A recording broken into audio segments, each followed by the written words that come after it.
आज का हमारा विषय शेरशाह सूरी का शासन प्रबंध है। शेरशाह मध्यकालीन भारत का एक महान शासक रहा जो अपने शासन प्रबंधों के लिए जाना गया। ये उसकी एक महत्वपूर्ण उपलब्धि थी कि उसने जो प्राचीन शासन व्यवस्थाएं चली आ रही थी उसमें उसने सुधार किए और एक लोक कल्याणकारी शासक के रूप में शासन प्रबंधक की शुरुआत करी। वो पहला ऐसा मुसलमान शासक रहा मध्यकाल में, हम ऐसा मान सकते हैं, जिसने अपनी जनता के लिए जनता की भलाई के लिए परिवर्तन किए। उसका मानना था कि शासक लोकप्रिय होना चाहिए, सरकार लोकप्रिय होगी कब, जब वो लोगों का भला करेगी। तो इसीलिए उसने उचित भूमि कर की बात करी जो कि निश्चित हो, जिसमें परिवर्तन हर समय ना होता रहे। देश के आर्थिक विकास को प्रोत्साहन देने की बात करी। उसने लोगों में शासक की लोकप्रियता की बात करी और ये सारे कार्य उसका जो अंतराल रहा वो 5 वर्ष का रहा। जैसा हम सभी जानते हैं कि शेरशाह सूरी ने हुमायूं के बाद शासन सत्ता हासिल करी थी और सूरवंश की स्थापना करी थी, किंतु कुछ समय पश्चात ही उससे वो सत्ता अकबर द्वारा पुनः ले ली गई थी। तो शेरशाह सूरी एक वीर योद्धा तो था ही, लेकिन उसने जो शासन प्रबंध किए अपनी जनता का ध्यान रखते हुए, वो उसके शासनकाल के बहुत महत्वपूर्ण शासन प्रबंधों के रूप में जाने गए। तो हम सबसे पहले केंद्रीय शासन की अगर बात करते हैं तो उसका जो केंद्रीय शासन प्रबंध था वो एक निरंकुश शासक तो था ही अन्य शासकों की जैसे, और जितनी भी शासन नीतियाँ थी, दीवानी के अधिकार, फौजदारी के अधिकार, सभी शक्तियाँ उसने अपने हाथों में केंद्रित की हुई थी। मंत्री उसके अनुमति के बगैर या उसके सहयोग के बगैर कोई निर्णय नहीं लेते थे। हम ऐसा कह सकते हैं कि मंत्री उसकी आज्ञा का जो निर्णय वो लेता था, उन्हीं आज्ञाओं का वो पालन किया करते थे। सारी शक्ति जो थी वो शासक के हाथों में केंद्रित थी, लेकिन फिर भी उसने कुछ विभाग बनाए हुए थे, क्योंकि प्रशासन को सुचारू बनाए रखने के लिए डिवीज़न करना यानी काम को बांटना बहुत ज़रूरी है। तो इस उद्देश्य से कुछ डिपार्टमेंट्स उसने बनाए थे, कुछ विभाग बनाए थे और उन विभागों में विभिन्न अधिकारियों को नियुक्त किया था जो उन विभागों का कार्य देखता था। तो सबसे पहले हम दीवाने वजारत की बात करें। ये विभाग जो था, इसका मंत्री यानी इसका अधिकारी जो था वो वज़ीर कहलाता था और ये वित्त संबंधी, लगान संबंधी कार्य करता था। ये साम्राज्य की आय, व्यय आदि सब चीज़ों का ध्यान रखता था। अन्य विभागों का निरीक्षण भी यही करता था, यानी एक तरीके से हम कह सकते हैं कि वज़ीर जो था वो बाकी विभागों के ऊपर का अधिकारी था। फिर दीवाने आरिज़, इस विभाग के अधिकारी को आरिज़ मुमालिक कहा जाता था और ये सेना के जो कि राज्य की दूसरी महत्वपूर्ण कड़ी है उसके अनुशासन, प्रबंध और भर्ती का ध्यान रखता था। वेतन के विषय में भी यही ध्यान दिया करता था। फिर दीवाने रसाला, ये विदेश मंत्री के अधीन होता था और जितने भी विदेशों से आने वाले राजदूत होते थे, प्रतिनिधि होते थे या किन्हीं विदेशी प्रतिनिधियों से हमें उन्हें संपर्क करना है, ये सभी कार्य जो था वो दीवाने रसाला किया करता था। दीवाने इंशा एक अन्य विभाग था जो शाही घोषणा हुआ करती थी या जो संदेश होते थे या राज्य के जो गवर्नर्स होते थे, स्थानीय अधिकारी होते थे, उनसे जो पत्र व्यवहार किया जाता था, वो पत्र व्यवहार करना इस डिपार्टमेंट का कार्य था। साथ ही साथ सरकारी रिकॉर्ड को बना के रखना भी इसी विभाग का कार्य था।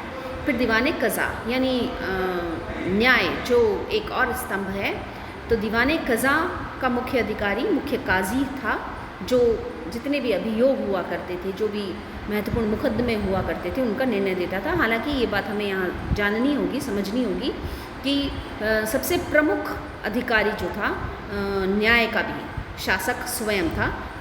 अंतिम निर्णय शासक के हाथों में ही रहता था। फिर दरोगा ए डाक चौकी, दरोगा ए डाक चौकी यानी राज्य का ये गुप्तचर विभाग था और जो राज्य में घटनाएं घटित हो रही थी, कुछ महत्वपूर्ण घटना है या कोई परिवर्तन होता नज़र आ रहा है, तो उन सब की जानकारी ये शासक तक पहुंचाता था। साथ ही साथ डाक व्यवस्था जो थी उसका भी ध्यान ये रखता था। तो हमने देखा केंद्रीय जो शासन था उसमें शासक केंद्र में था, समस्त शक्तियाँ, चाहे वो ये जितने भी डिपार्टमेंट्स अभी हमने डिस्कस किए, इन सब की सारी शक्तियाँ, अंतिम शक्ति जो थी वो सम्राट के हाथों में ही निहित थी। लेकिन हर एक क्षेत्र को सुचारू चलाने के लिए इन अलग अलग अधिकारियों के अधीन ही अलग अलग डिपार्टमेंट्स का निर्धारण किया गया था। प्रांतीय शासन व्यवस्था की हम बात करें तो शेरशाह ने अपने राज्य को अनेक भागों में बांटा हुआ था। मूल रूप से शासन संबंध को सुचारू रखने के लिए, शासन व्यवस्था को सुचारू बनाए रखने के लिए, और सरकार का सबसे बड़ा खंड जो था, यानी जो सबसे बड़ा डिवीज़न था, या हम कहें कि प्रांत जो था, वो सरकार के नाम से जाना जाता था। सरकार जिसे हम अभी सरकार यानी गवर्नमेंट की हम बात कर रहे हैं वो नहीं, प्रांत का नाम सरकार हुआ करता था। तो ये सरकार, जो प्रांत थे वो सरकारों में बटे हुए थे, और प्रत्येक सरकार का अपना एक अधिकारी होता था, जो शिकदार, एक शिकदारन के नाम से जाना जाता था, और दूसरा अधिकारी सरकार का मुंसिफान के नाम से जाना जाता था। तो शिकदार, शिकदारन प्रशासन का अध्यक्ष होता था, और विभिन्न परगनों के शिकदार यानी जो अधिकारी होते थे, ये उन सब के ऊपर था। ये उनकी प्रशासनिक व्यवस्थाओं को देखता था, निरीक्षण करता था, और सरकार में शांति व्यवस्था स्थापित करने का कार्य करता था। मुंसिफान मुख्य रूप से एक राजस्व अधिकारी था, और इसका कार्य राजस्व की वसूली करना था। दीवानी मुकदमे जो होते थे उनको भी यही देखा करता था, और उसके अधीन जो मुंसिफ हुआ करते थे, यानी जो अधिकारी थे, राजस्व अधिकारी, उन सब की का निरीक्षण भी मुंसिफान ही किया करता था।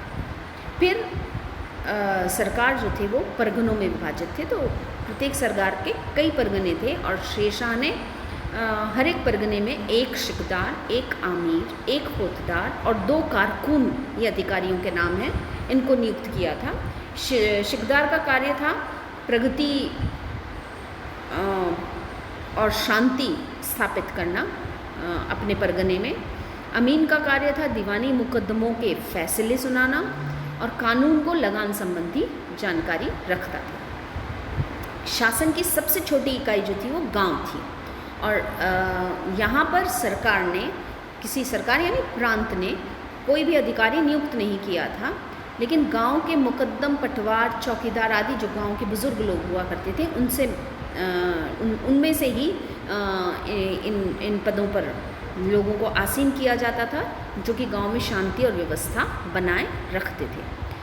फिर हम भू राजस्व व्यवस्था की यदि बात करें तो मालगुजारी की व्यवस्था यानी भू राजस्व, मालगुजारी यानी भू राजस्व व्यवस्था जो थी वो एक बहुत महत्वपूर्ण कार्य था शेरशाह सूरी का। उसने इसमें बहुत सा परिवर्तन किया था, एक व्यवस्थित तरीके से इसको स्थापित किया था, और ये इसकी 3 महत्वपूर्ण विशेषताएं हम देख सकते हैं। पहली तो कि हमेशा ये निर्णय लिया कि हर खेत की का जो कर है वो उसकी वास्तविक माप के आधार पर होगा। कोई हाइपोथेटिकल यानी अपने मन से लगान डिसाइड नहीं किया जाएगा। जो खेत है उसका जो वास्तविक माप है वो लेकर ही टैक्स या लगान निर्धारित किया जाएगा। दूसरा, फसलों पर जो मालगुजारी है वो नकद वसूली की जाएगी उसकी। और तीसरा, भूमि की नाप के लिए सल्तनत में एक ही मापदंड रखा जाएगा। अलग अलग क्षेत्रों के लिए अलग अलग मापदंड नहीं होंगे। तो शेरशाह ने प्रत्येक गांव में खेती योग्य भूमि की पैमाइश करवाई, फिर उसकी उर्वरा शक्ति के आधार पर अलग अलग श्रेणियां बनाई, जो उत्तम और निम्न श्रेणियों में उनको डिवाइड किया। फिर वो जो उपज जो एस्टिमेट की गई थी, यानी जो इन भूमि के आधार पर जब ये समझा गया कि इतनी उपज होगी, उसमें 3 का भाग देकर प्रत्येक बीघा की औसत पैदावार निकलवाई गई, और उस औसत उपज का 1/3 भाग सरकार के कर के रूप में निश्चित किया गया। लगान को भी 3 प्रणालियों से निश्चित किया गया। पहला, गल्ला बख्शी अथवा बटाई व्यवस्था, यानी खड़ी फसल जो है उसको देखकर अनुमान लगा लिया जाएगा और उसके ऊपर टैक्स लगाया जाएगा। फिर कनकूत व्यवस्था, यानी भूमि को मोटे तौर पर भूमि को देखकर भूमि की उर्वरक शक्ति को देखकर, जैसा अभी हमने ऊपर डिसाइड किया कि उन्होंने भूमि को डिसाइड कर दिया था कि कौन सी भूमि की उर्वरा शक्ति कितनी है, तो उसके आधार पर मोटे मोटे तौर पर पैदावार को अंकन कर लेते थे, उसका आंकलन लगा लेते थे और फिर टैक्स डिसाइड करना। और नकद प्रणाली यानी प्रति बीघा जमीन का लगान निश्चित कर दिया गया था। तो इस तरीके से हम देखते हैं कि एक बहुत ही महत्वपूर्ण कदम लगान व्यवस्था में किया गया था, क्योंकि अब से पूर्व लगान व्यवस्था का कोई एक निश्चित पैटर्न नहीं था। देश में अलग अलग प्रांतों में, यानी एक साम्राज्य के अंदर ही अलग अलग जगह से, अलग अलग पैटर्न से, अलग अलग तरीके से, अलग अलग प्रणालियों से टैक्स वसूल किया जा रहा था। ये शेरशाह सूरी का एक बहुत बड़ा योगदान रहा कि उसने अपने संपूर्ण साम्राज्य में एक सा सिस्टम लागू किया। न्याय व्यवस्था की हम बात करें तो वो एक न्यायप्रिय शासक था और वो स्वयं अपने राज्य का सबसे बड़ा न्यायाधीश था। उसके अधीन प्रमुख काजी हुआ करता था, काजी जो कि न्याय का प्रमुख हुआ करता था।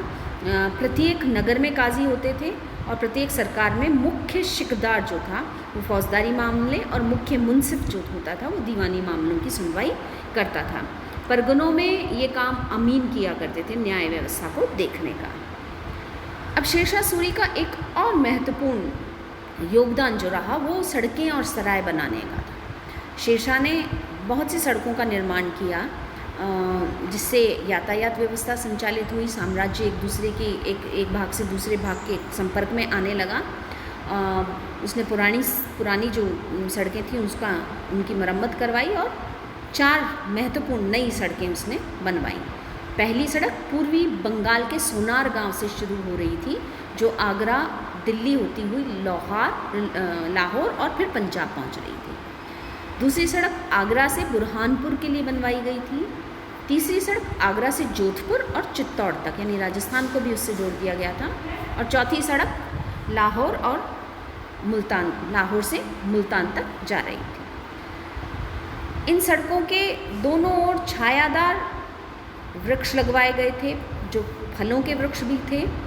और हर एक सड़क के किनारे करीब हम ऐसे कह सकते हैं कि हर 22 कोस की दूरी पर सराय बनवाई गई थी।